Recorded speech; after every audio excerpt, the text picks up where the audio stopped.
എന്തൊരു beautiful view ആണല്ലേ. അപ്പം നമ്മൾ കോവളം ബീച്ചിൽ പോയിട്ട് കടലിലുള്ള ബ്യൂട്ടിഫുൾ വ്യൂസും പിന്നെ പൈനാപ്പിളും ഒക്കെ കഴിച്ചിട്ട് ഇങ്ങനെ എൻജോയ് ചെയ്ത് നടക്കുകയാണ് കേട്ടോ.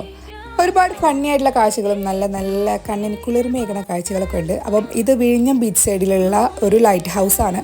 നമ്മൾ നിൽക്കുന്നുണ്ടായിരുന്ന പ്ലേസിൽ നിന്ന് ഒരറ്റത്തേക്ക് നോക്കിയപ്പോൾ ഒരു ബ്ലൂ കളറിലുള്ള ലൈറ്റ് ഹൗസ് പോലുള്ള ഒരു ബിൽഡിംഗ് ഉണ്ടായിരുന്നു കേട്ടോ. അപ്പം അത് കാണാൻ വേണ്ടിയിട്ടാണ് ഇങ്ങോട്ട് വന്നത്. അപ്പം ഇവിടെ എത്തിയപ്പോൾ വലിയ പാറക്കെട്ടുകളൊക്കെയാണ്. ആക്ച്വലി നമ്മൾ ഈ വെള്ളയും നീലും നിറത്തിലുള്ള ഒരു ടവർ പോലത്തെ സംഭവമില്ല, അത് കാണാൻ വേണ്ടിയിട്ട് വന്നതാണ്. പക്ഷേ ഇവിടെ എത്തിയപ്പോഴാണ് മനസ്സിലായത് ഞങ്ങൾ മാത്രമല്ല ഒരുപാട് പേര് ഈ പാറക്കെട്ടുകളുടെ മുകളിൽ ഇരിക്കുന്നുണ്ട്. കാരണം ഇവിടെ നിന്നുള്ള സൺസെറ്റ് വ്യൂ എന്ന് പറയുന്നത് അത് അടിപൊളിയായിരുന്നു കേട്ടോ. അപ്പം ആക്ച്വലി നമ്മളിത് അറിയാണ്ടാണ് വന്നിട്ടുണ്ടായിരുന്നത്. പക്ഷേ ഒരു രക്ഷയല്ല, വേറെ ലെവൽ സൺസെറ്റ് വ്യൂ ആയിരുന്നു. അപ്പം സൺസെറ്റ് വ്യൂ കഴിഞ്ഞിട്ട് ഞാൻ ഇതങ്ങനെ ആർമാദിച്ച് നടക്കുകയാണ്.